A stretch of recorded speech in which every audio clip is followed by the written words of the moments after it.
dear viewers in Cameroon and across the globe. Welcome to Road to A2D, the political program that engages presidential candidates and experts on topical issues regarding the upcoming presidential election in the country. My name is Mimi Mefo. The presidential election is in less than 2 months in Cameroon. The 12 candidates approved by the elections governing body Elecam are fine-tuning their strategies to engage voters with their campaign promises. Today we are joined by Issa Tchiroma Bakary, the presidential candidate of the National Salvation Front Party. This particular candidate is a household name in Cameroon. He has served as a minister in President Paul Biya's government in several capacities, including the Minister of Transport, the Minister of Communication, and the Minister of Employment and Vocational Training. Despite being a long-time ally of the regime, Mr. Tchiroma maintained his own political party. After serving the government for more than a decade, he has now swung back to the opposition. He resigned about 2 months ago, citing an inability to communicate with President Paul Biya, the failures of the regime over the past 43 years, and the practice of ruling by proxies, among many other issues. As a presidential candidate who wants to replace his former boss, what will Issa Tchiroma Bakary do differently this time that he could not do while in the highest ranks of the government? Well, let's find out.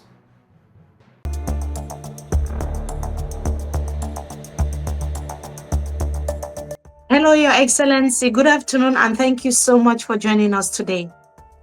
Thank you for this privilege that you give me today. The pleasure is ours. So just recently, you were planning to travel out of the country, and we got reports that you were barred from leaving Cameroon. Can you tell us exactly what happened and the current situation with you traveling abroad? Yes, thank you for giving me this opportunity. As you know, I have part of my constituency settled here and there in the world. In particular, in the United States, I booked many appointments, and people were ready to welcome me, to discuss with me. In particular, those who, for one reason or other, resorted to guns in order to break the nation. So the so-called Amazonian or secessionists. My intention was to go to the United States, meet all of them, irrespective of their position, to remind them that Cameroon, this is heritage handed over to us by the founding father. And the founding fathers, they had one religion. The nation is their religion. Their political party, their religion. Their tribe, this is their religion. This is the heritage we inherited from them. So this being the case, they are the one who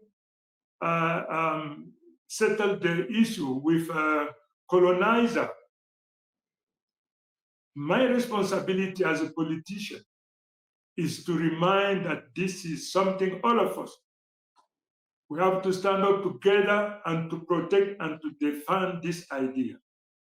If at any given time, many problems develop according to my understanding and my will, there was no need to resort to gun in order to address such a problem. Let us meet, sit around the table, brainstorm the case, and to find a common solution, because Cameroon is a property of all Cameroonians. All of us, we are the shareholders. All of us, we have the same part.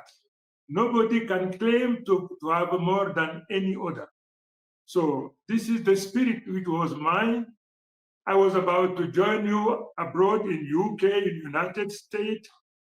I went to the airport with the visa, the United States visa, and ready to board the plane. Then a commissioner of police came to me without any document, said that he received information from the presidency, and according to which I must not board the plane in order to go to Europe and United States. I vehemently protested because no document, no official document can signify it, can give me a convincing information. Well, I decided to comply despite the fact that I considered it to be unlawful. I decided to comply because I didn't want me to be the cause of any scandal at the airport. I take back my languages and drive back home. Then I summoned the press to share this information. Because when we claim that Cameroon is a law-abiding nation, what has taken place with me is illegal, unlawful. So I summoned the press to share this information, to protest. And since that period of time until now, I am not authorized to leave the country. You see, when you are a member of the government, in our capacity as a minister, when I was a minister, the head of state is the only one who is entitled to authorize a minister to fly out of the country for any kind of mission. But when I resigned from the government, this constraint does not concern me at all. When I was dismissed from the government when I was Minister of Transport, the next day, I flew out of our country. I went to Paris. I went wherever I wanted to. Why now? So I protested vehemently. Well, up until now, this decision is still in force. I cannot go abroad. Yes, so this has happened to so many Cameroonians who have taken that bold step to challenge the government, just like you did. You have challenged the government and you say that you want to replace the current head of state because you feel that there are so many things that are not going well in the country and you believe that you have what it takes to fix things for the country. So because of that, the government has decided that you should not leave the country. But your case is not isolated because so many Cameroonians have been through that route before. We've had Cameroonians who have been arrested out of Cameroon and brought to the country because they've spoken against the president of the republic. We have so many Cameroonians who cannot even go back home. We have so many Cameroonians who have been arrested because even though they had other nationalities, they are currently languishing in prison. So I just wanted to ask you, as someone who's been part of the system, what does this tell us about people who speak up, people who decide to stand out and decry what is not going well in the country? What does this tell you? What does this tell us? We have to be bold, daring to challenge whatever is unlawful. If I was not a victim of this situation, I wouldn't have known it before. It is wrong. The freedom of movement is enshrined in our constitution. Nobody has the right, according to my understanding, and until the contrary is proven, nobody can deny you any right inscribed in our constitution. We have to protest. That reason why this constitution deserves to be revised, because you have many provisions in this constitution which are completely obsolete, completely outdated. This is my position, my own opinion. Let the Lord give me the opportunity, with your full support, to become tomorrow the head of state in this nation. In my agenda, the first item in my agenda is to get rid of whatever can diminish the freedom of liberty, the freedom of speech. And this has to take place within a framework, agreed by the nation through law or through referendum. That's interesting. So this is a government, Your Excellency, that you have defended. You have defended President Paul Biya for so many decades. You said, as we all know, you've been Minister of Transport, you've been Minister of Communication, where you were the spokesperson of the government. You've also been Minister of Employment. Why do you think Cameroonians should trust you now as an alternative when you've spent so many years defending this same system that you're condemning now? You see, if it was possible to alter the position of the government, if it was possible to meet the head of state, introduce my request, all the remarks that I have to make, not only me, all others, maybe I wouldn't have resigned. When I realized that it is impossible to meet the head of state because of his age, he's impotent by age and sickness, and today there is no possibility to see him to discuss, to negotiate, whatever. The reason why, to this point, even before, during the election of 2018, I thought that this would be the last one because of his age. The office of President of the Republic is a full-time occupation. At this age, it is impossible to do the job 24 hours every day.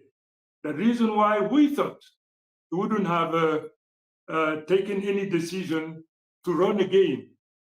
When he introduced his willingness to run, well, I protested, but not vehemently. This allows me to tell you what has happened exactly. In 2011, in my capacity as the Minister of Communication, spokesperson of the government, and chairman of my party, Cameroon National Salvation Front, I made a commitment to accompany President Biya to the end of his mission. But before implementing this decision, I get in touch with my bases to make sure the opinion that I am about to promote, they accept it. In 2011, there were two major candidates, President Biya and President Kamto. My constituency, all the militant and sympathizer in 2011, they give me the green light to support the President Biya candidacy. After this consultation, I met the head of state, I sent him a note and to tell him, well, my militant sympathizer, people of goodwill, were ready to choose him in 2011. In 2018, I did the same thing. Well, there were always the two major candidates. The choice did not change. We are ready to cast our ballot in favor of President Biya, confirm our commitment to accompany him to the end of this mandate. I went back to my office, sent a note to the head of state to let him understand that I am in agreement with my constituency. The reason why the commitment I gave him to support him until the end of his mandate, it holds. Now, 2025, I sent a note to let him understand that the election in 2025 will be more complex, more difficult, because after 43 years in office, 93 years old, and when our economy is not in good shape, that things were falling apart.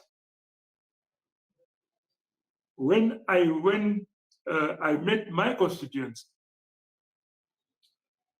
People were so desperate, angry, and they threatened to stone me if I want to compel them into voting for President Biya. They prevented me from doing so in Marwa. My life was saved because I abstained from pronouncing his name. I understood that things have completely changed. The same thing happened in Garwa. When I went in Garwa, the environment, the atmosphere were exactly the same thing. The threat was more visible than what took place in Marwa. So I understood that it was impossible to support President Biya's candidacy. So I had to make a choice, either to choose to continue to support President Biya and I lose my constituency, or to live with my constituency and to abandon the commitment I and my militant and sympathizer we gave President Biya. At the end of the day, I understood that this was not a matter of choice. It was a matter of obligation. I cannot afford to abandon hundreds of thousands of people, if not millions, to go with President Biya and to let them in the wilderness, in the nature. That reason why I decided to resign and to stand during this presidential election.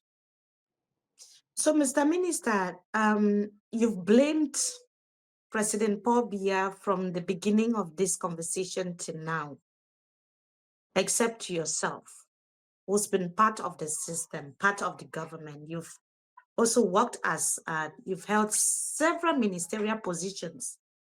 Are you saying that you were powerless to change anything? Or do you think you were complicit to the failures that we've seen, to the economic woes that we've seen, to the challenges that Cameroon is facing? You see, madam, the head of state is accountable to the nation. The minister is accountable to the head of state. I have been Minister for Transport. What I achieved as a Minister of Transport, 30 years later, no minister performed as I did. I've been Minister of Communication. You can testify about what I did, what I achieved.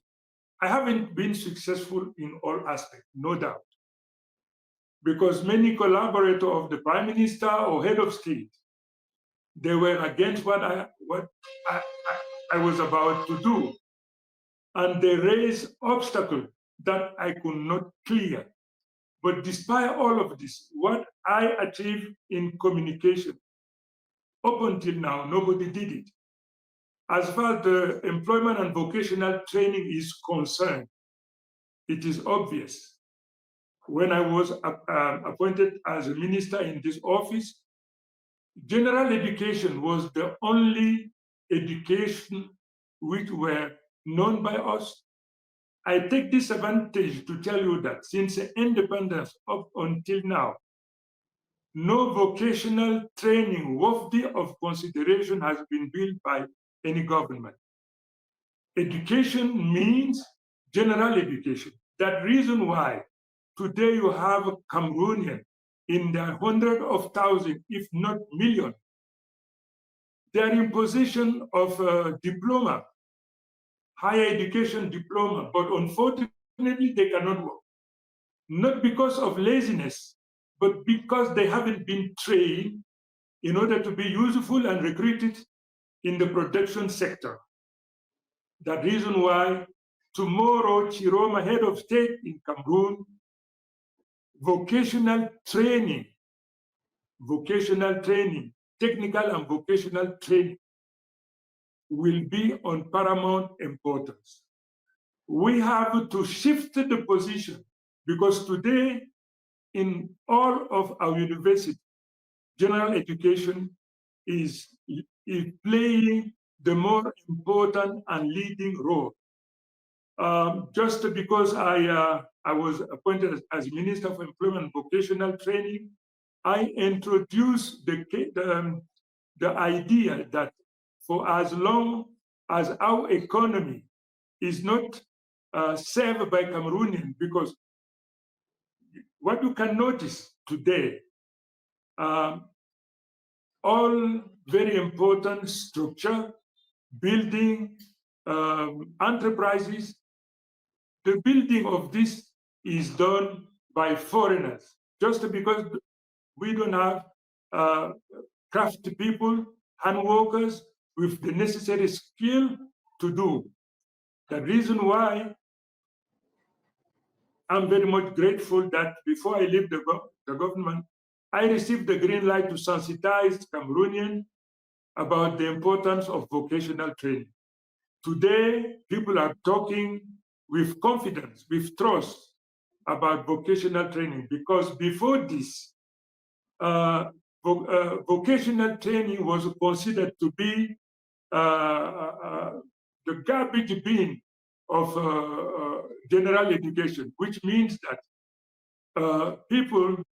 parents send their kids to vocational training just because they have failed in general education.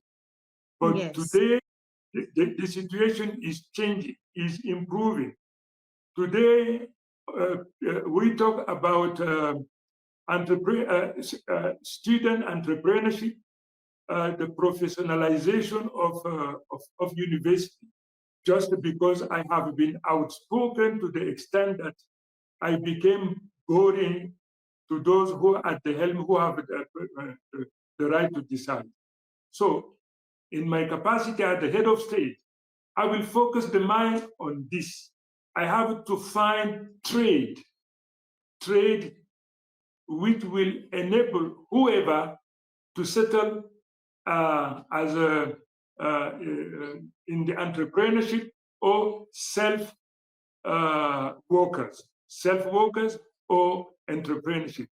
Because if you have a trade, there is no need to work for someone else. The purpose of training that I am going to put in place, this training must be the response of the need of the private sector.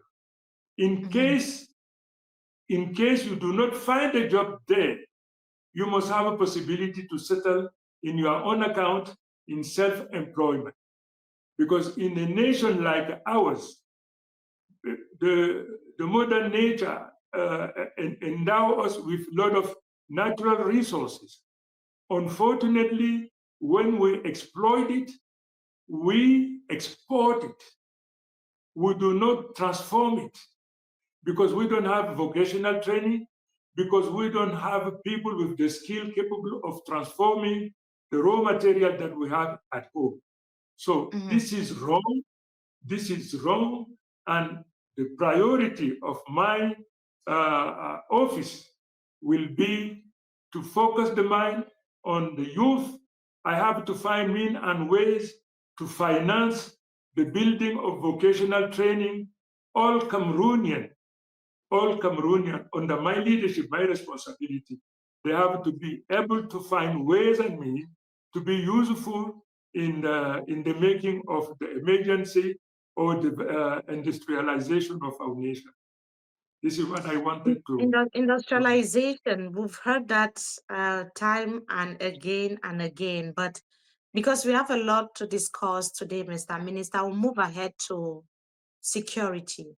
Cameroon is in crisis nationally. In the far north, the Anglophone regions, northwest and southwest regions are in conflict. We also have crisis in the eastern part of the country. But let's begin with the Anglophone crisis. When you were minister, you denied outrightly that there was an Anglophone problem.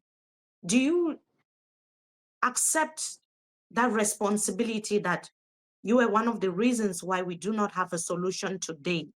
Or you still think that the president of the republic himself is responsible? Please, you are very severe with me. I am not, Mr. Minister. Let me tell you why. The head of state is the focal point that receive all information that I do not have at all. I have been the spokesperson of the government. I have no opinion whatsoever to share with whoever. Whenever I have to deliver a communication, the ministry in charge, which is concerned with this information, the minister gave me the information that I have to make known by all Cameroonians all over the world, not only Cameroonian, all over. My responsibility is to receive information from the ministerial department concerned where there is a problem. They write what shall be my response, and in my capacity, I take notice of it.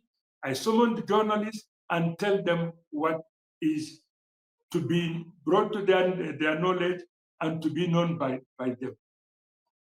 I say I have no say. Whatever I say is done within the framework drawn by the government. And before I say it, I must receive the green light by the Prime Minister or by any ministerial department involved in this process.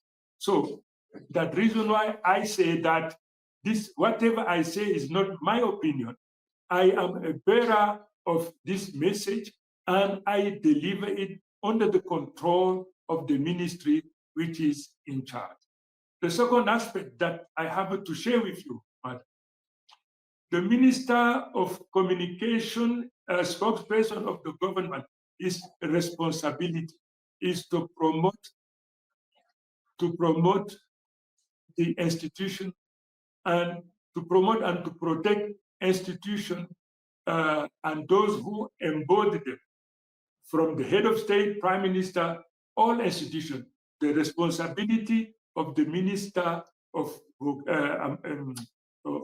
communication is to protect and to defend. You raised the issue of knowing that I was the first to say that there was no Anglophone problem. I did it, madam, because this is the information I received. But when I realized that the information put to my disposal was wrong, the root cause of this problem was not brought to my knowledge. And when I discovered it, I apologized. I apologized because I was misled by those who gave me the information. But when the root cause was brought to my knowledge, I said, yes, there are problems. They have to be fixed through dialogue, consultation. I did it, madam. Yes. Okay, so you've told us now that you were simply communicating the message that they gave you to communicate, and you were doing that under official capacity, not as an individual. But Sure. now we are speaking to you as an individual, as someone who wants to run the country, who wants to take over the status quo and govern Cameroon. Before you defended even the actions of the military who were committing atrocities. You said a lot of things.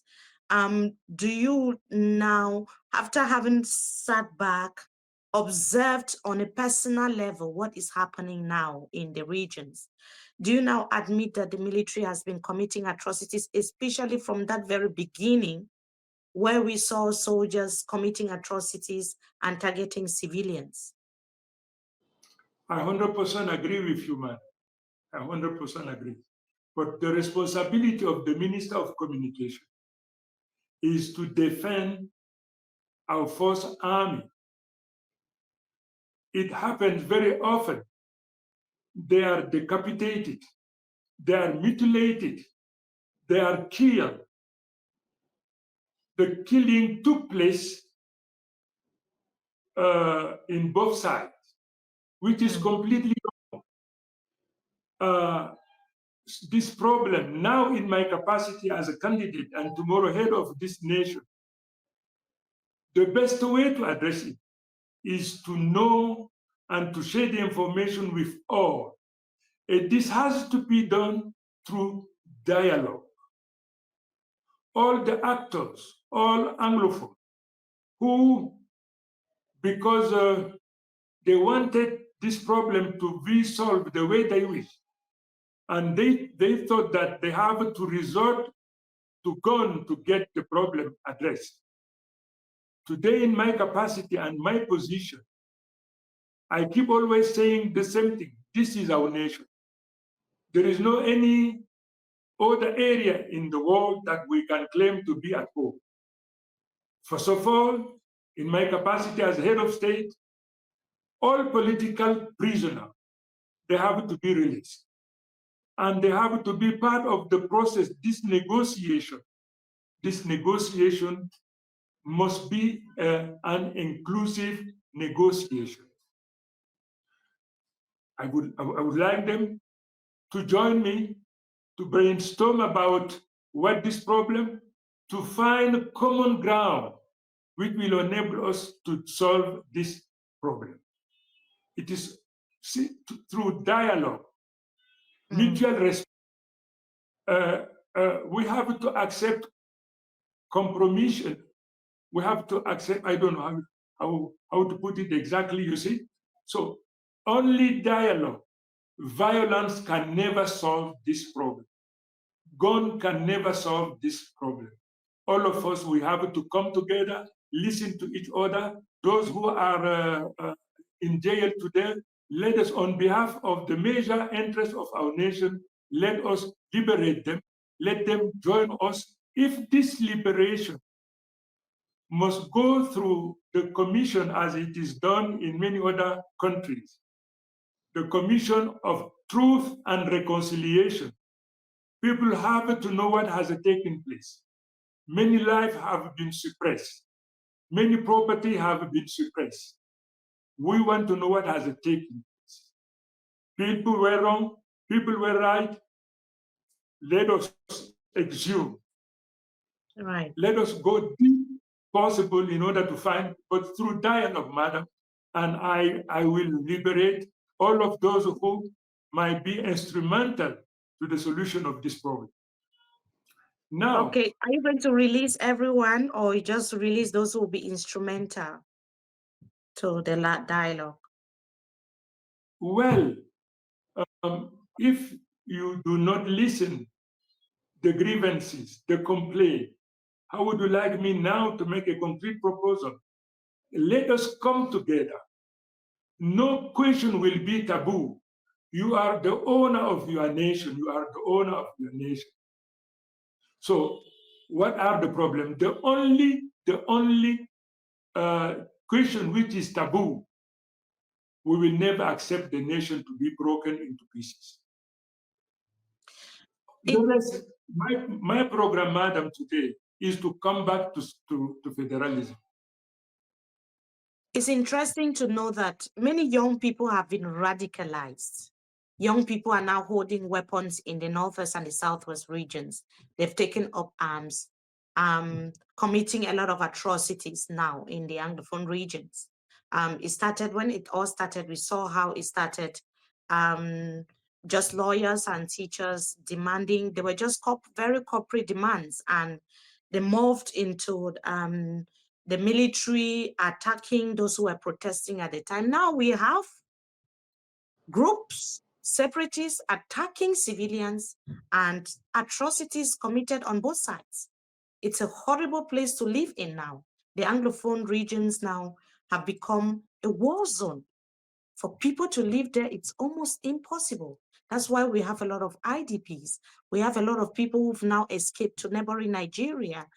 People cannot live there. People cannot even go to school. Young girls are not free to move around these regions. So what I wanted to find out from you, Mr. Minister, how will you be able to de-radicalize am I using the right word, to stop the violence, to stop the guns, to talk to those who have become so radical that they are not ready to listen to anyone who has a contrary opinion? How will you be able to change their mindset? How will you do that when you become president?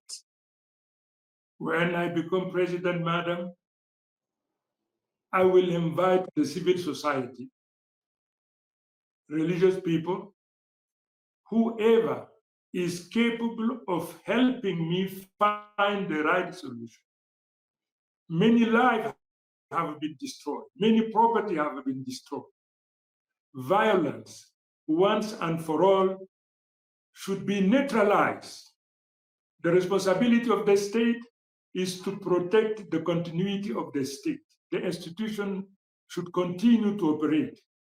Those who are radicalized, what is their age? I am convinced that if we give them the opportunity to be trained, if we can guarantee them they will become full citizens of this nation, they will have access to all facility, irrespective of their position. Even I have to take decision which testify my commitment to give them the privilege maybe others do not have, in order to convince them that gun will never, we can continue to destroy life and property, and this problem will never be solved. We give and take has to be the principle that we put in place, listen to each other. All of us at any given time, we were wrong. We have to sit round table, forgive each other, and work out means and ways which will enable us to get out of this. Violence will never, has never solved any problem anywhere. This is my conviction, you see, madam. So I am convinced, People will trust me. People will trust me because I do what I say. Item number one in my agenda, federalism, dual nationality, how to solve the Anglophone problem, because you have a 20% of our economy is brought to a halt just because of this conflict, which is completely wrong. For how long will it last if bold, courageous decisions have not been taken? We have to. We have to bring this war to an end through dialogue, consultation. We have to train the kids. They have to be trained. I have to see it that free and fair. How can I put it? Today, the sharing of our national wealth is not done the way that it should have been done. I have to strengthen justice. And those who I have to strengthen justice, really justice.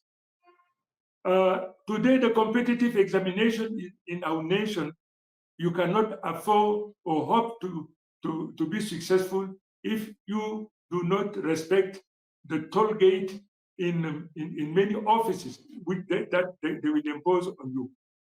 I have to bring to an end this. If you are citizen of this nation, you have to have a possibility, equal possibility to all in order to be recruited in the civil service and to be good citizen. This is my commitment since day one. I will convene meeting. I will get the civil society involved. All the protagonists or antagonists who are in jail.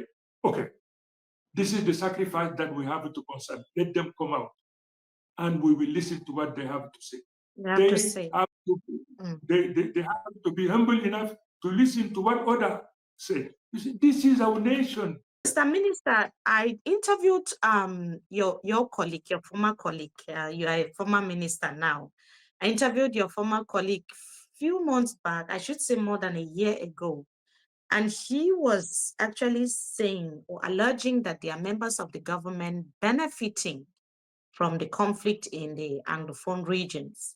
He was very categorical that these people benefiting from the conflict do not want it to end because they are benefiting financially, economically.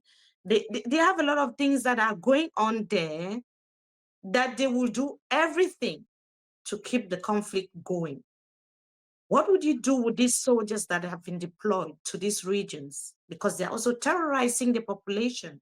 What would you do with these officials that are highly benefiting from the conflict and would not want to see it end? What would you do when you become president to address these issues? It is easy to solve the problem. It is easy. All of those who, beyond all reasonable doubt, proven involved in this process, let them be civilian or military, I will sack them. I will sack them. If it were possible for me to change our civil servant today, because the way that corruption is there, I wonder if it is possible to solve it, because they have already their mindset in this ugly, unacceptable situation. What my former colleague or today colleague said, I agree. I don't have proof. I don't have proof to say it, but this is what I understood. In my capacity as head of state, no matter what rank the military is, no matter what position in civil service he is, they will be sacked and they will be brought to book. Because this situation is unacceptable. It is unacceptable. I am adamant in this position. With any wrongdoing, in any wrongdoing, you have to pay the price, because the damage that it inflicts to our nation is beyond whatever we think. So it is unbearable, unacceptable. They will be sacked and they will be brought to book. So you've talked about earlier, you've said that the Anglophone regions, you would suggest that they should govern themselves. I know you've earlier said that the solution will be federation. Yes. Yes. But can you tell us what you mean by them governing themselves? Is it through federation, autonomy, or secession? No. I know you said that before, but we have to be very clear exactly where you stand. I say day one federalism, day one. No decentralization. Decentralization has shown its limit. We have to give people the opportunity to be more creative, more inventive. We can see what is taking place where federalism is taking place. Nobody has died because of this. People are promoting their own business. People are doing what? Why not to try the form of the state in my presidency? I will start by federalism. Okay, so Your Excellency, Boko Haram has terrorized your region of origin for so many decades now. Why has the fight failed, despite the fact that the government has been spending billions of francs CFA to solve this problem? And what would be your solution to the problem of Boko Haram? Well, Madam, really we are in a desperate situation. Boko Haram issue is an international issue, given the fact that many countries are concerned, are involved in the process of fighting Boko Haram. We even have many partners, European partners, United Nations, who have accepted to stand by us to give us the necessary support in order to address this issue. This issue is always there. Well, I think that there is somewhere, I suspected there is somewhere maybe complicity of those who are drawing this advantage in this. It is delicate to mention the name, but if the continental force in charge of fighting this, we are the attendance, the assistance of many European countries, including United Nations, this problem might have been solved today, at least reduced to its simplest position. Yes, what I can claim, what I can say that Boko Haram has lost its vigor, its strength, no doubt. But from time to time, they emerge from nowhere and continue their bad job. How to address it? We need the involvement of our population because we found connivance or complicity in one way or other of the population. I wonder if this would have been possible. But now, once I am in the office, I will get all our traditional kin involved in the process. It is indispensable to give them, according to, without violating security rules, to give them possibility to defend themselves. It is a double-edged arm, but let us try and see. I will spare no effort in understanding, finding the solution to Boko Haram issue.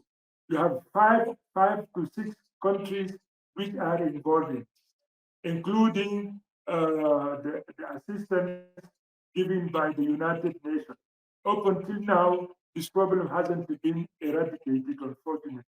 There is something mysterious that I don't know, but once in the office, when I take notice of it, I will get involved in the process because it slows the economy, it breaks families. This too, as what I said in Anglophone zone, this too is a handicap that we have to come together in analyzing the situation and in putting contribution. Foreign countries who are ready and eager to help us, we bring this together in order to see if the situation may favorably change. Yes. So I'm glad that you're saying that it's a big hurdle to our economy, and also we've had reports from the Norwegian Refugee Council indicating that the Boko Haram conflict and the Anglophone crisis are the most neglected now in Africa. So it'll be interesting to know exactly what the problem is. But let us look at the economy. Your Excellency, President Paul Biya has been presenting slogans. Every year, Cameroon de Grandes Ambitions, La Force de l'Expérience. Another year, we have, those slogans are a lot. It's like we need to wait for every electoral year to get a new slogan to define what, another year was Grand Chantier, to define what Biya's economic policies are going to be. And these are some of the things that you defended wholeheartedly. What will you be doing differently to address some of the economic problems that are affecting Cameroon today? What affects most Cameroonians is corruption, embezzlement, the weakness of justice. The fact that knowing who are the most powerful predator of our economy, they are there. Cameroonians, from wherever they come, they know who are the most important predators, those who embezzle money, the corruption. We know they are in place. For as long as a radical solution has not been taken in order to put them aside, to bring them to book and to get our administration rid of those people, it cannot work. It will never work. I know it, and this is the decision. Let us eradicate corruption. If the embezzlement, or all of those who have embezzled money, misappropriate public funds, If all of them are arrested, put aside, excuse me, this problem will be reduced, and the financing made available to finance projects, madam, it will change. No miracle there. If somebody is guilty of embezzlement, let him pay. Let him pay. President Biya used to denounce those who embezzle public funds, but he does not arrest them. They are there in liberty. We know them. They know each other. So let's talk about the roads network in Cameroon. They even kill, especially accidents kill more than Boko Haram that we've talked about. Why has this not changed? And what will you be doing differently to address the problem of bad roads, accidents in Cameroon? Let us, madam, eradicate corruption. Let us make people accountable. Let any minister be accountable to give the account of his responsibility every 3 months or 6 months. And we make him responsible. If for any wrongdoing he is responsible and he has to pay the price, this situation will improve. I am convinced. I know what I'm talking about. Mm-hmm. Okay. Okay, so Mr. Minister, including yourself, you used to travel abroad for treatment. Why should Cameroonians or ordinary Cameroonians believe that you can fix the healthcare system? I have no issue whatsoever. My heart is beating like the heart of 25 years girl. I'm in good shape, man. 2 years ago, I had health issues. So my problem, all the problem I have been solved. I'm in good shape. I'm in form, ready to perform, ready to perform.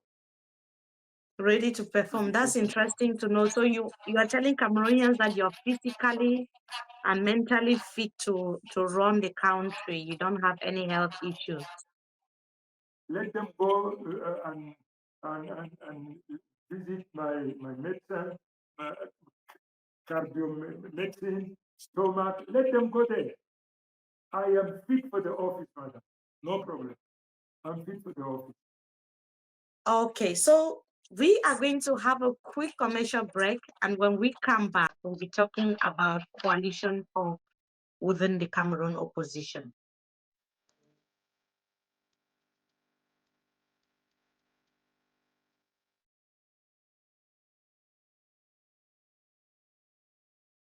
Do you want your child to succeed not only in school but also in life? Then think Vichy Prestigious Nursery and Primary School, the VPNPS. Because every parent deserves more than just a school. They deserve a future for their children. At the VPNPS, we go beyond textbooks. We shape leaders, innovators, and confident achievers. Excellence in academy, a solid foundation that prepares learners for success at every stage. Confidence and character. We nurture children who shine in life, not just in school. A safe and nurturing environment where every child feels at home while reaching their full potential. Modern teaching approaches like lessons that blend knowledge, creativity, and practical skills. At VPNPS, our students don't wear uniforms, they wear confidence, purpose, and success. Enroll today at Vichy Prestigious Nursery and Primary School beside Nestle Minkwele, that is in Bonaberi, Douala, Cameroon.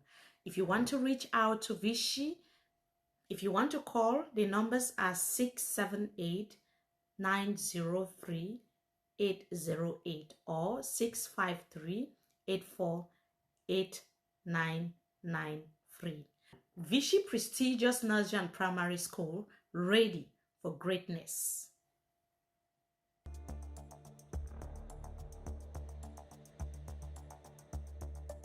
Welcome back. Your Excellency, so many young Cameroonians now, to get through to them, you have to use the social media. They are across all social media platforms, but Cameroon has got a major problem, internet connectivity. It's been a major challenge for so many years. How would you address this problem and make internet accessible to everyone? Thank you. The problem is in this situation, I am sorry to be very severe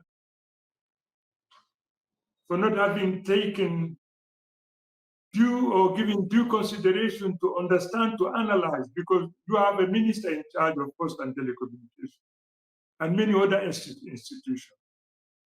If it works well elsewhere, what prevents this from taking place here?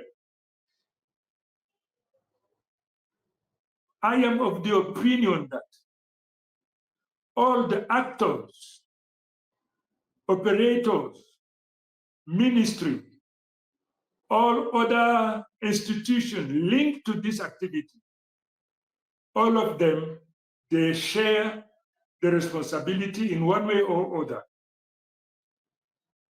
To find a solution is to bring them together with instruction. This problem has to be solved within a period of time because it is jeopardizing the smooth going of our economy. It is jeopardizing the operationality of our nation in general, which is unacceptable. Given the fact that elsewhere it works very well, then why here? The problem has to be identified and the responsible to be paid.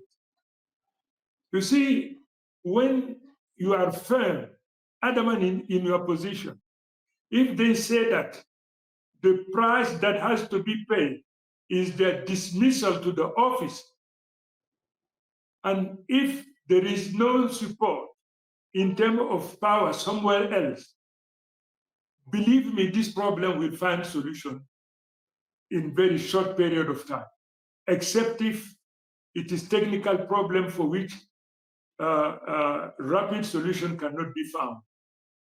If the solution can be found within the country, if we can identify the root cause of this problem, then we have to erase it. We have to pull it out. Madam, we have already spent a lot of money, a lot of time. People have been suffering. It is time to bring this to an end.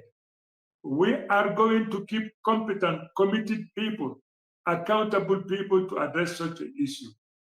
This is not miracle.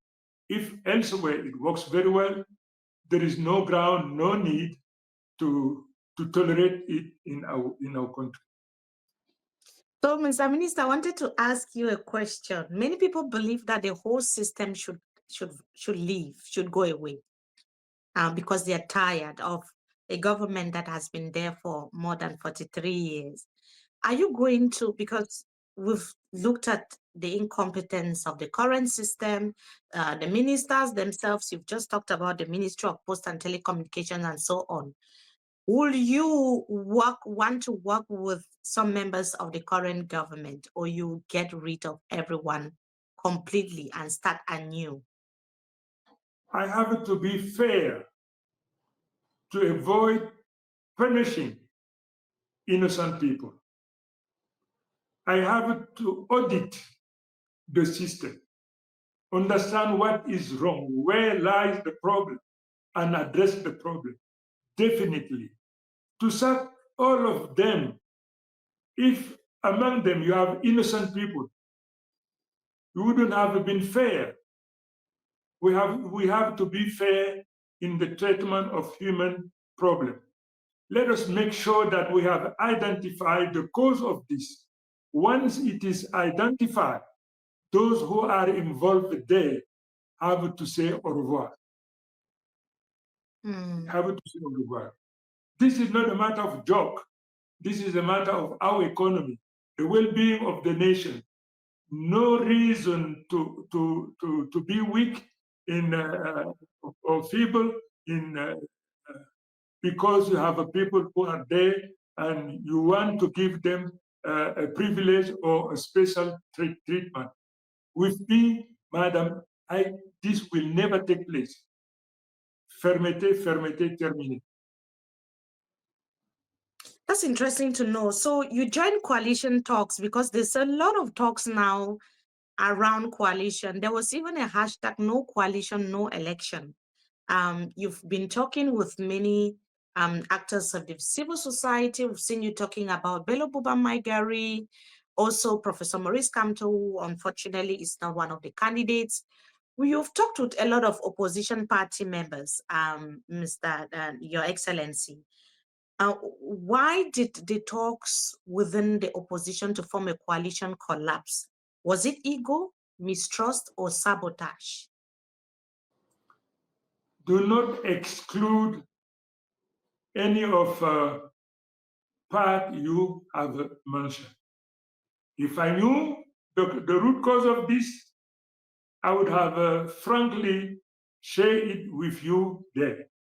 But I do not despair. Maybe it is difficult, not to say impossible, to gather all the members of the opposition under the same banner in order to address CPDM. Maybe it's not going so.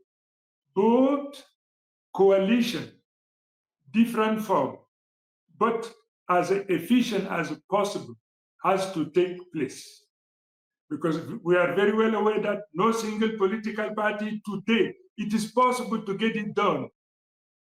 I would like to have a landslide victory. I would done something that will resemble a tsunami. But it might be pretentious to think that alone one can do it. It is always good to have other heavyweight partners in order to combine our effort, in order to unseat this, what I can, okay, let me not qualify them. People have already decided to qualify them. Their failure is the punishment that Cameroonians are going to inflict to them. To summarize what I said, it is not yet late. Underground negotiations are taking place here and there. So let us see, but I am very well aware that we are running out of time. Conclusions have to be found within maximum of 10 days. It is a week, because we are running out of time, man. So we still have time. We still have time, Your Excellency. Please, people need to hear from you because we don't get to see you every day. So people need to hear your thoughts and understand where you stand when it comes to the opposition coalition, because people believe that without a strong opposition coalition, it's difficult to defeat President Paul Biya. Do you agree? I disagree, but I know that it is necessary to have a strong opposition. If you were living here in Cameroon, for the first time in my capacity as militant, as a politician, I can hear from here and there that people are completely fed up. They want to change. What we have to do is to get these people involved in the process of making this change. The most important body involved in this is the leaders of political parties. Is the problem of ego? Is what problem might be the cause of this situation? Very difficult, you see, because each political leader maybe has his own agenda. But at the end of the day, I am convinced that a kind of coalition has to take place, and this kind of coalition has to be ready to overthrow CPDM, no matter how long they have been in the office. We will come to terms with, and we will get them out of the office. They will be driven out of the office. So, Mr. Minister, it seems like you also have an enemy within. I should say a former enemy, who was your Secretary General, Madam Jean Soga. I also hear that your party, FSNC, actually removed her from the party, dismissed her because of the statements that she's been making, which to your party were tribalistic. I saw a lot of Cameroonians also criticizing her online that she was really, really tribalistic, which is something that Cameroon is trying to fight so hard to put an end to. Tribalism is a big problem now in Cameroon. But she says that she is also ready to undo some of the things that she did for your party and back President Paul Biya. Are you worried? Not at all. Not at all. She used to be, humanly speaking, she used to be a very long time friend. Really, I found myself, my back against the wall. We came to the conclusion after the meeting of outstanding leader of the party, we came to the conclusion that this behavior is unacceptable. That reason why, really with a lot of pain, I had no choice. You see, when part of the body may threaten to death the whole body, you have no choice. Even if without anesthesia, you have no choice but to amputate. This is what unfortunately has taken place. So she is free in case she thinks that there are some few things, compromising things that she can reveal or do. Okay, let her take any decision, madam. The people will make up their mind. I am not concerned at all. The decision that I have taken, I took it at the right time. I say that when part of the body becomes a life-threatening decision to safeguard the rest of the body is indispensable. This is what we did. I'm sorry, but this was not a choice. It was compulsory. Yes. So I just wanted to find out from you, Mr. Ministers. Strange enough, we've been speaking to Cameroonians in different parts of the country and even abroad. According to what we are hearing, you're having a lot of support, so to speak. To some of those who've been speaking to, they had some kind words to talk about former Minister Issa Tchiroma Bakary, and they are hoping that if things should change, she could potentially be the president of the republic. They know why they are saying that. But Your Excellency, I just wanted to find out from you. You've been part of the government that people have been blaming for so many years. People are accusing the government for failing to address educational challenges plaguing Cameroon, solving health problems, and so on and so forth.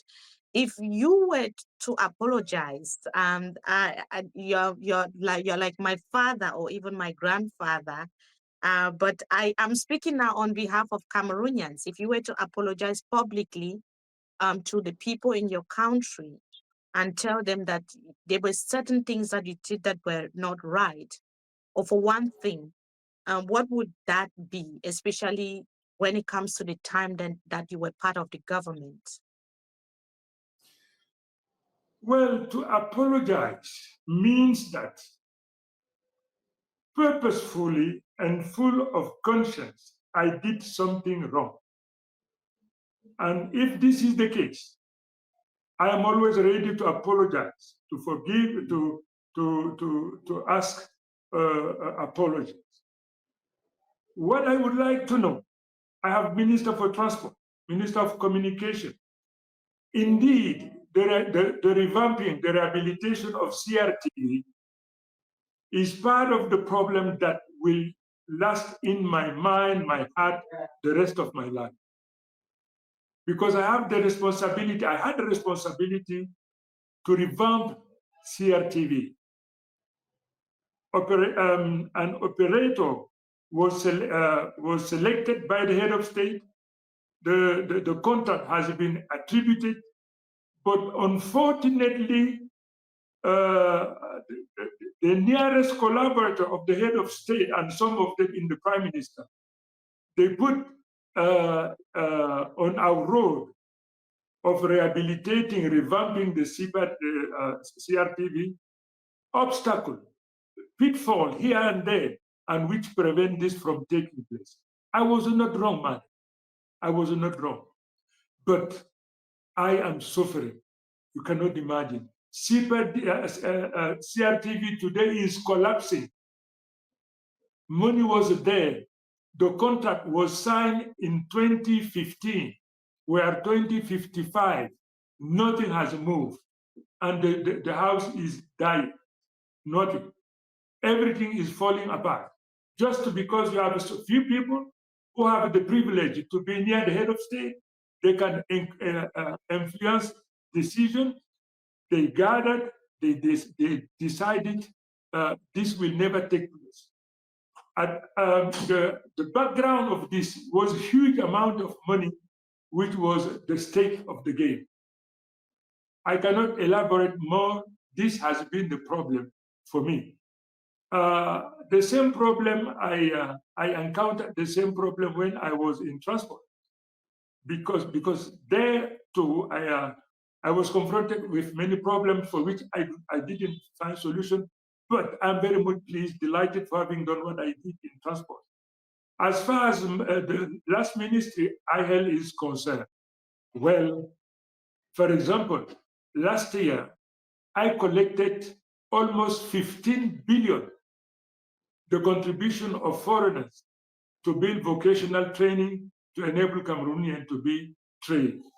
I did it. This has never been done before.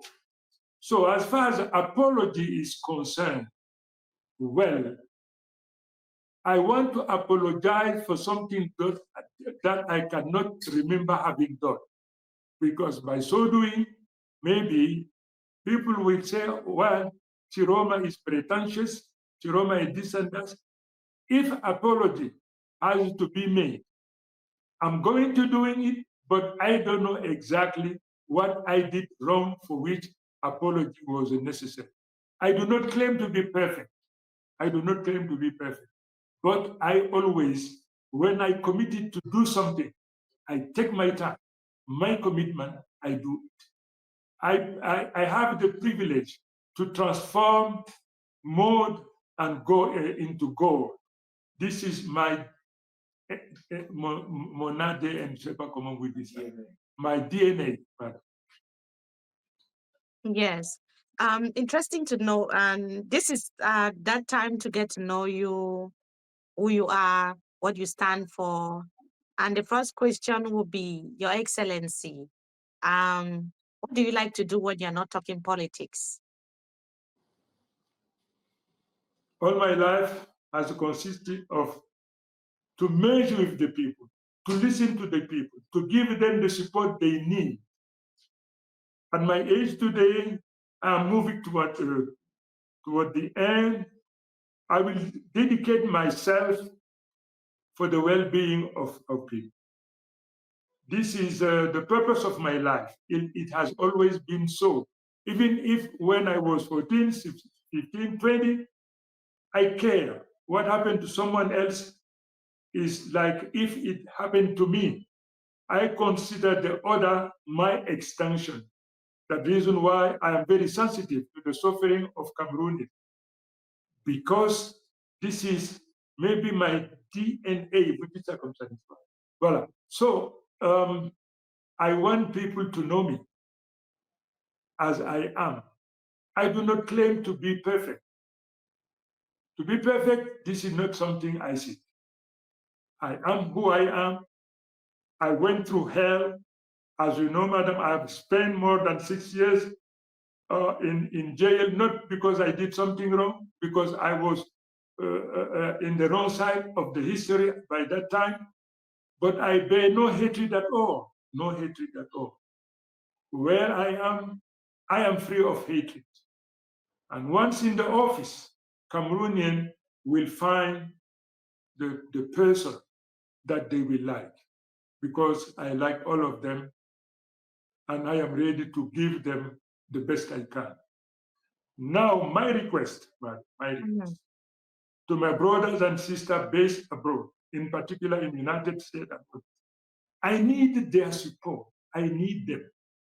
I need not only moral support. If they can help me financially, I need it. I need it because we have 35,000, how do you call it? Polling station. 35,000 polling stations. And each polling station, preferably, we have 2 people. I need a lot of money. I have already started fundraising here in Cameroon, but it's not going to be enough. I want my brothers and sisters who are there. Once I am in the office with possibility of dual nationality, all of them, they have to come back home to build their nation. We have to demonstrate, to show the world it is possible in very short period of time to move from this poor position to something more enviable.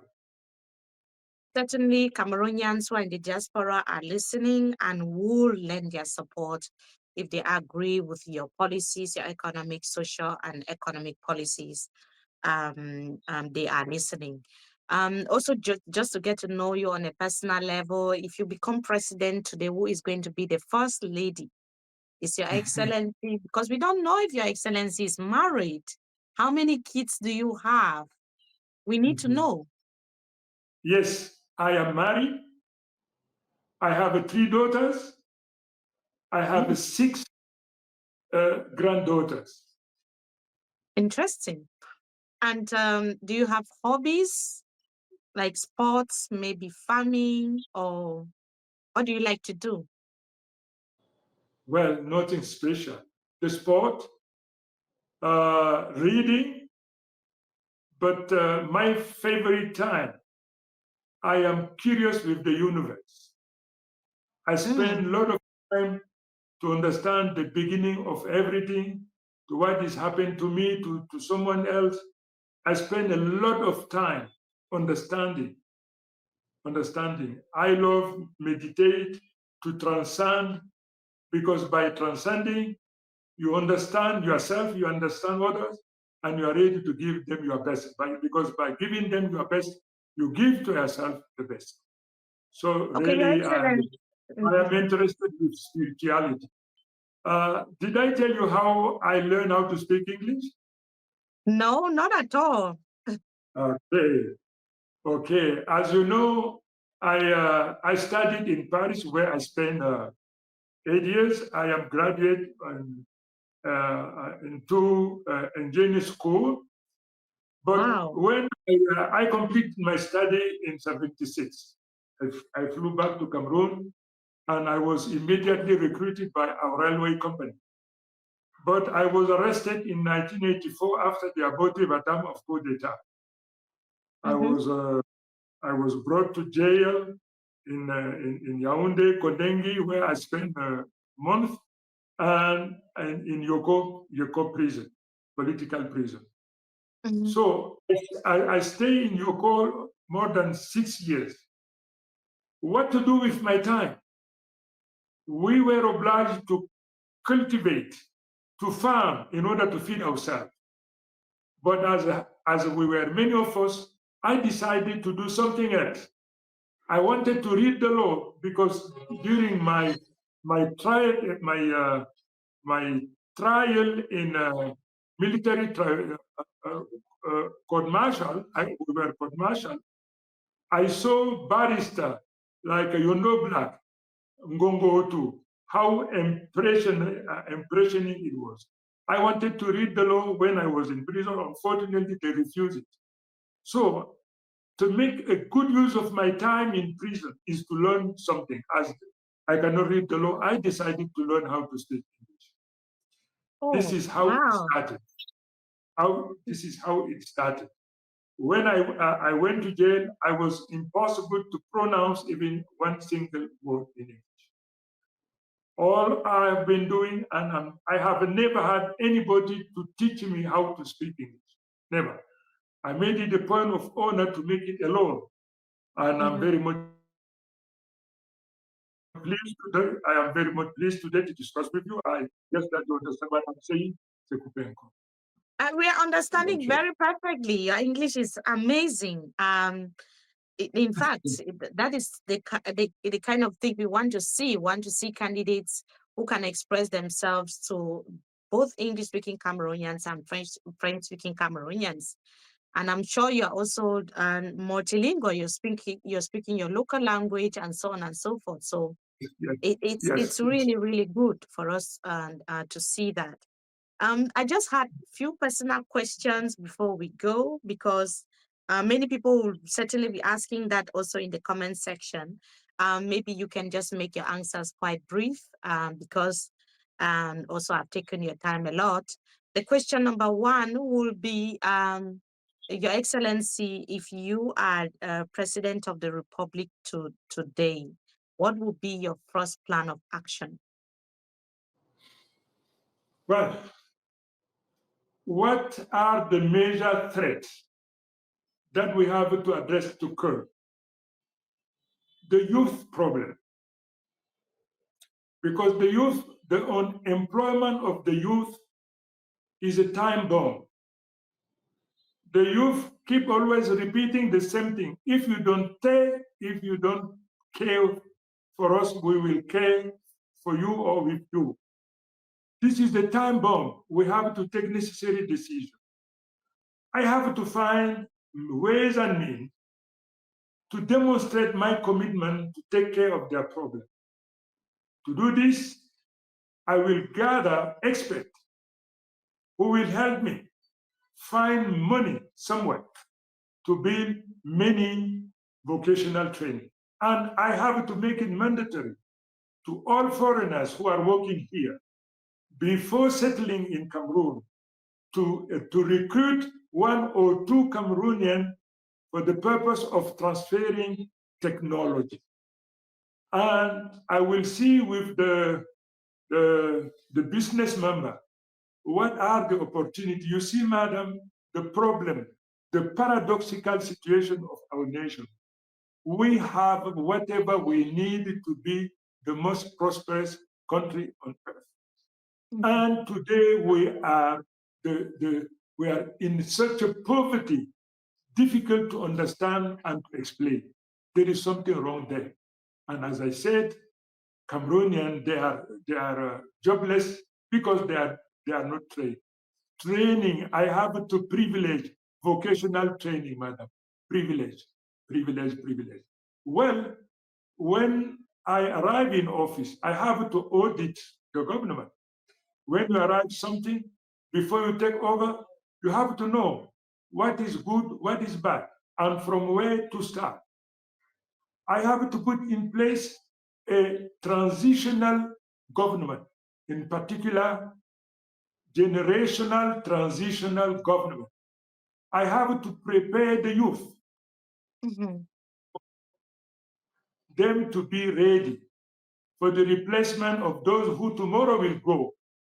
It is not possible without prior knowledge to get involved in the government. So the government that I'm going to be in place, all aspects. First of all, the national mosaic in all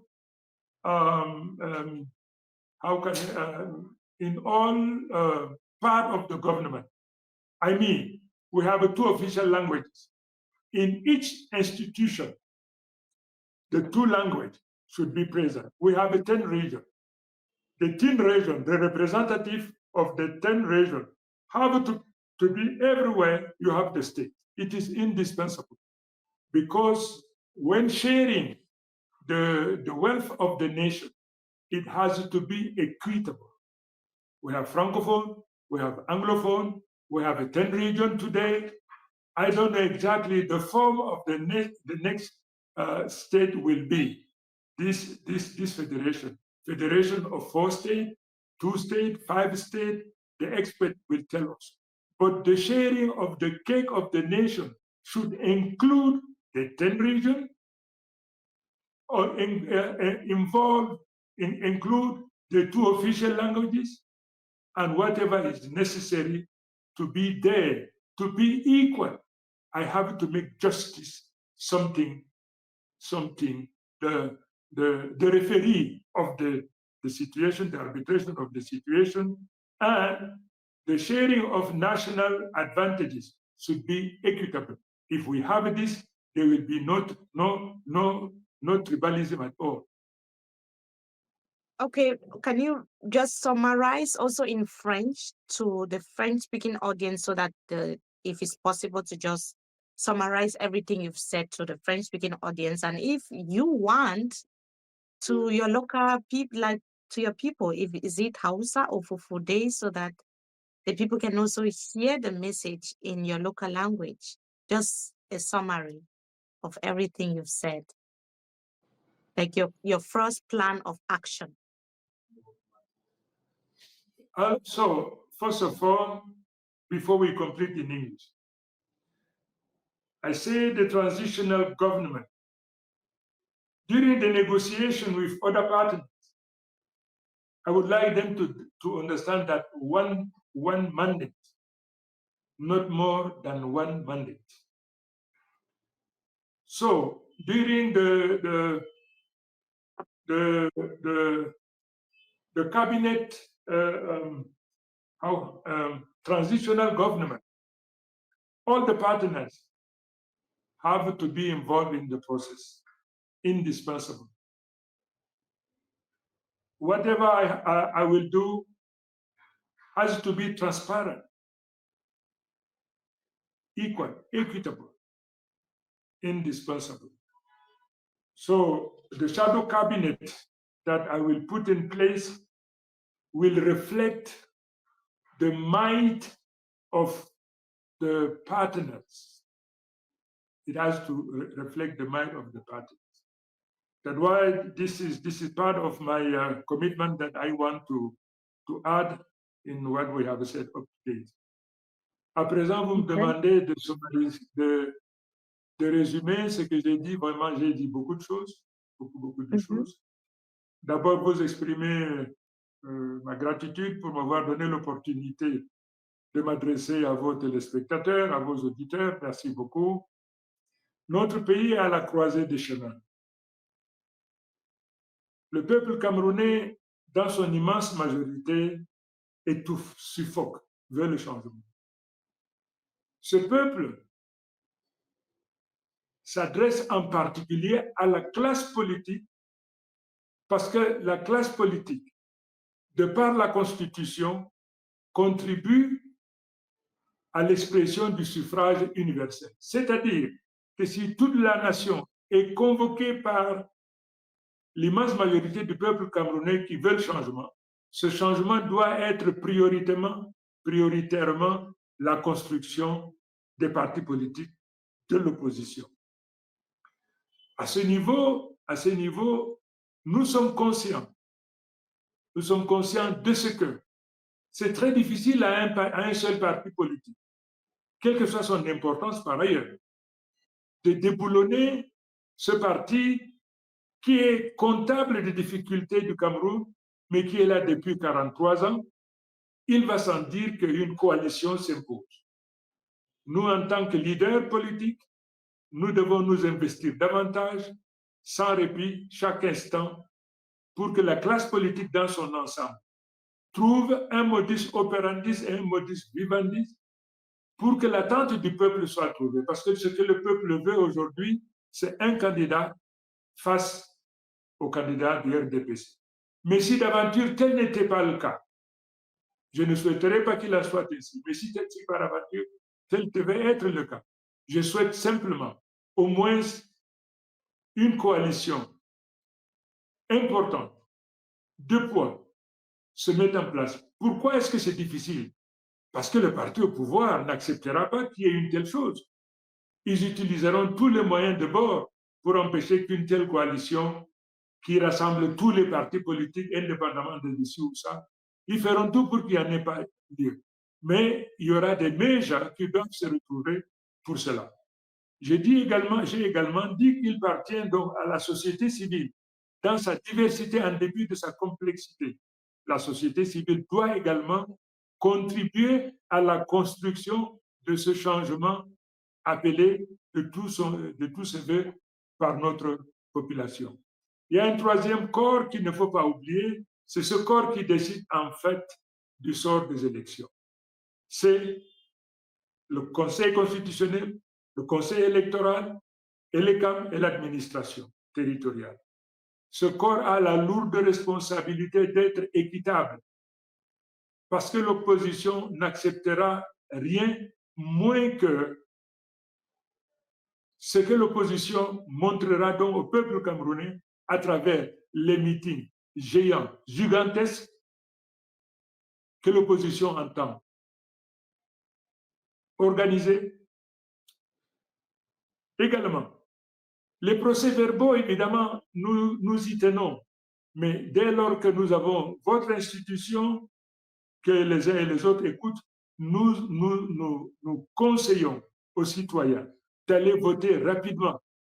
Parce que le RDPC, dans sa technique bien huilée de procéder au bourrage des urnes, le fait parce qu'il y a des abstentionnistes, parce qu'il y a des vides, ils en profitent donc pour remplir ces vides-là. Donc, allez voter rapidement et une fois que c'est terminé, à partir de 13h, 14h, allez donc rester autour des bureaux de vote pour vérifier la régularité de toutes les opérations. Et une fois que c'est terminé, nous allons prescrire à nos militants, en particulier ceux qui ont des téléphones Android, de filmer l'événement et de nous le envoyer dans nos différents quartiers généraux pour que nous soyons prêts de telle façon que si d'aventure il y avait, comment dirais-je, arbitrage, que nous soyons suffisamment outillés pour défendre notre cas. Nous avons parlé évidemment de mes responsabilités au gouvernement. J'ai été ministre des Transports, ministre de la Communication, ministre de l'Emploi et de la Formation professionnelle. J'ai fait valoir le fait que c'est vrai que la solidarité gouvernementale me prescrit d'être solidaire au gouvernement. Je suis solidaire au gouvernement dans tout ce que ça a de beau, mais aussi dans tout ce que ça a de laid. Mais je revendique ce que j'ai fait. J'ai été ministre des Transports. Ce que j'ai fait comme ministre des Transports jusqu'à présent, personne n'a fait autant que moi. À la communication, j'ai beaucoup fait, mais ce qui me reste au travers de la gorge, c'est tous ces obstacles qu'on a érigés pour m'empêcher de réhabiliter la CRTV. À l'emploi et à la formation professionnelle, aujourd'hui, j'ai mis sur un piédestal d'honneur et j'ai donc fait de la formation professionnelle un ordre d'enseignement au même titre que les autres ordres d'enseignement. Et Dieu merci, c'est passé. L'année dernière, par exemple, j'ai cotisé auprès des étrangers qui travaillent au Cameroun presque 15 milliards, ce qui est inédit. Alors, qu'ai-je encore dit? Écoutez, j'ai parlé de beaucoup de choses. Yes, Mr. Minister, we just needed a summary of your main message. Vous avez parlé, Son Excellence, de la Cour constitutionnelle et puis le Conseil électoral et vous déplorez ces deux institutions de essayer de donner la version vraie des résultats des élections au Cameroun le 12 octobre 2025. Est-ce que vous mettez en question les décisions des LECAM ces derniers jours, ces derniers mois et Conseil électoral? Écoutez, ça c'est quelque chose déjà de passé, mais moi, j'ai protesté. J'ai protesté contre l'élimination du président Kamto Maurice. Kamto Maurice est un poids lourd, dans la vie politique de notre nation. Quand il y a eu ce rejet de sa candidature, j'ai protesté. Et j'ai supplié le Conseil constitutionnel de revenir sur la décision du Conseil électoral. Malheureusement, ça n'a pas été. Je le déplore. Parce que quelqu'un qui a donné une bonne partie de pour l'avènement de la démocratie au Cameroun, qui continue à s'investir, ce serait dommage, ce serait terrible même, qu'il soit à travers des mécanismes, bon écoutez, je ne vais pas trop m'avancer, mais à travers des choses incompréhensibles, que quelqu'un comme un juriste de renom, de valeur internationale, que quelqu'un comme Camto se trouve aujourd'hui privé de ce droit. Voilà donc ce que j'ai dit à ce sujet, mais le professeur Camto, compte tenu du rôle important, très important qu'il joue dans la vie de la nation en matière donc, de politique et d'élection, je reste convaincu que son implication dans la mise en place d'une coalition sera utile, évidente. C'est une responsabilité qu'il ne pourra pas éviter, bien sûr. Bon, je pense que ça ira. Thank you so much, Mr. Minister, for joining us. Oh, no, thank you so much, Your Excellency, for joining us in this discussion and telling us about your socio-economic and political plans for Cameroon and how you are planning to tackle the Boko Haram conflict, the Anglophone crisis, and how you want the nation to come back together after so many years of what many people describe as stagnation.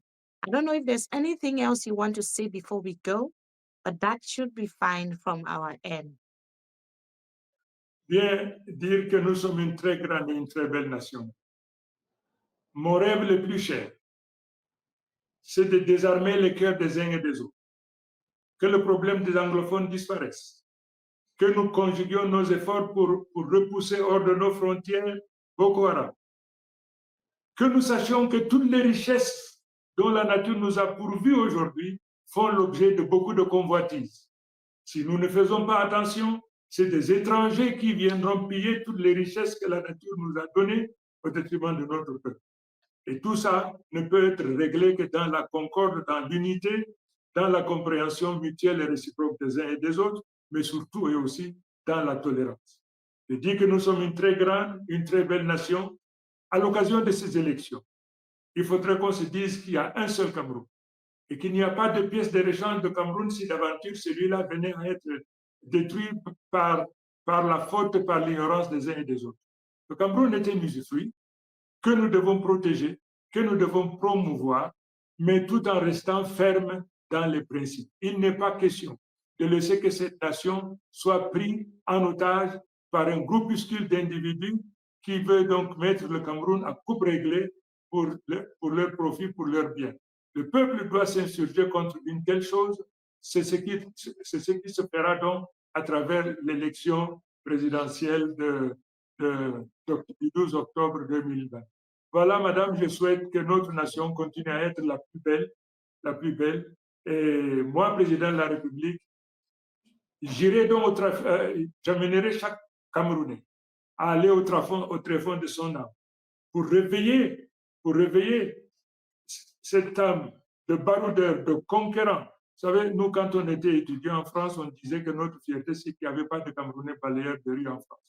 Donc, en chaque Camerounais se trouve donc cette force latente qu'il va falloir réveiller pour que nous redevenions, n'est-ce pas, des conquérants de baroudeurs. Aujourd'hui, le Camerounais a honte de dire qu'il est Camerounais, simplement en raison de ce qui se passe. Il faudrait qu'en 2 temps, 3 mouvements, que le Cameroun redevienne ce qu'il n'aurait jamais dû cesser d'être. Voilà mon dernier mot, madame. Que l'Éternel bénisse notre nation. I am very much grateful. Thank you.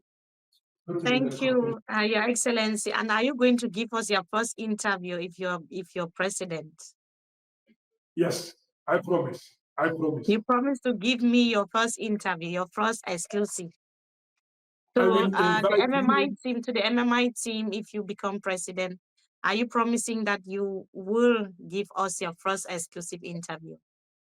You are going not only to be interviewed, you will be invited during the swearing-in ceremony. Thank you so much. Thank you so much, Your Excellency. So thank you for your frank, open mind and for also being part of this conversation. I know it's not easy. You're a very busy person now and you have a lot of people to attend to. But thank you for creating this time to talk to Cameroonians. Thank you so much. I'm very much grateful. May the Lord bless you, madam. Thank you. God bless you too. Bye.